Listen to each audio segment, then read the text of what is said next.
contribuent à la réussite scolaire. Les travaux que nous avons effectués cette année, on peut en être fiers parce qu'ils permettent de remettre à niveau de nombreuses écoles dans notre ville. Mais on a un défi important à relever également. C'est que nous avons à Chelles un retard assez important pour accueillir les enfants qui sont arrivés avec la progression du nombre de logements sur notre ville sans qu'on ait les infrastructures nécessaires en face. Et donc il était important que nous puissions relever ce défi important de la construction d'une école.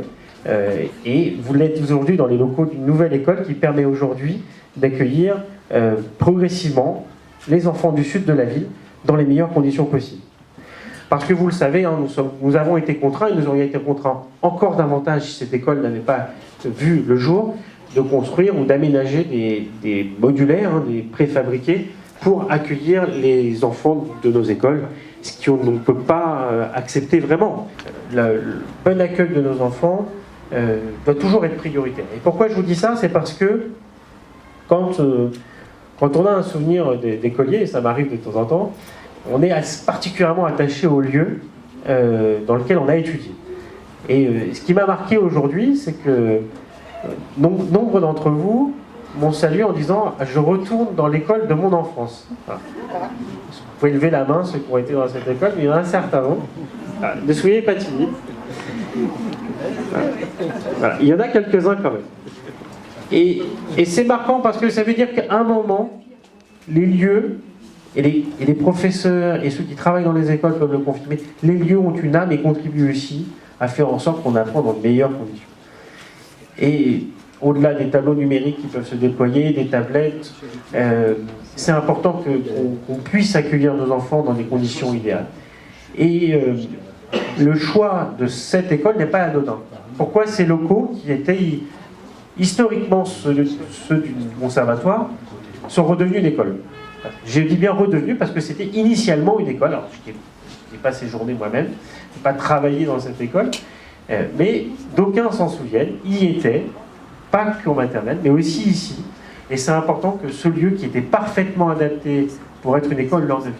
Alors, le conservatoire auquel nous sommes tous tant attachés va rester bien sûr sur notre ville, et au contraire qu'on déménage progressivement dans des locaux qui seront davantage adaptés à ce bel exercice, au bel apprentissage de la musique, parce que ça fait aussi partie des piliers nécessaires à l'éducation qu'est l'éveil musical et culturel. Et donc le conservatoire trouvera une place progressive, en quittant progressivement ces lieux, dans l'ancienne cave qui est située dans le centre-ville, rue Saint-Hubert. Merci pour ce... Je suivais Madame Poisson. Mais vous connaissez bien le chêne aussi. Et donc, ça veut dire qu'on aura un conservatoire qui aussi aura des locaux adaptés aux besoins. Et donc, alors, parlons concrètement d'ici.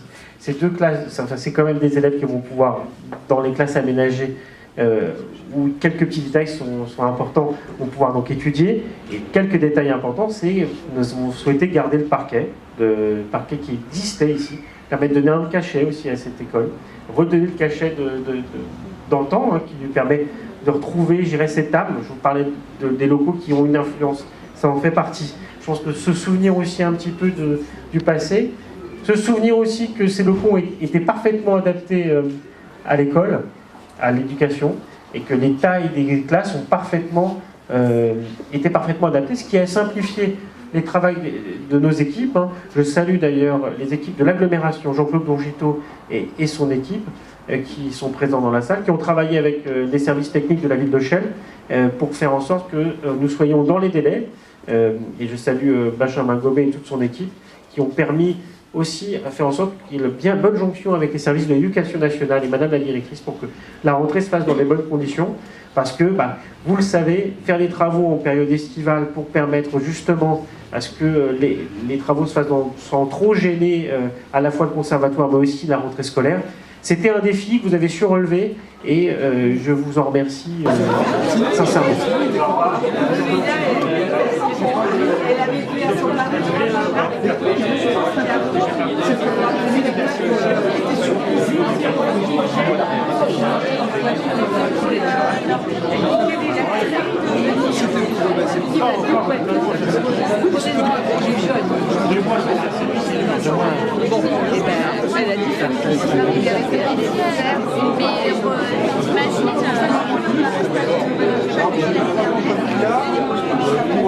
Donc ils installaient les nouveaux tableaux de lumière. Alors effectivement, ils sont livrés hier, mais là, ils sont installés aujourd'hui. Normalement, c'est ce qu'il va dire.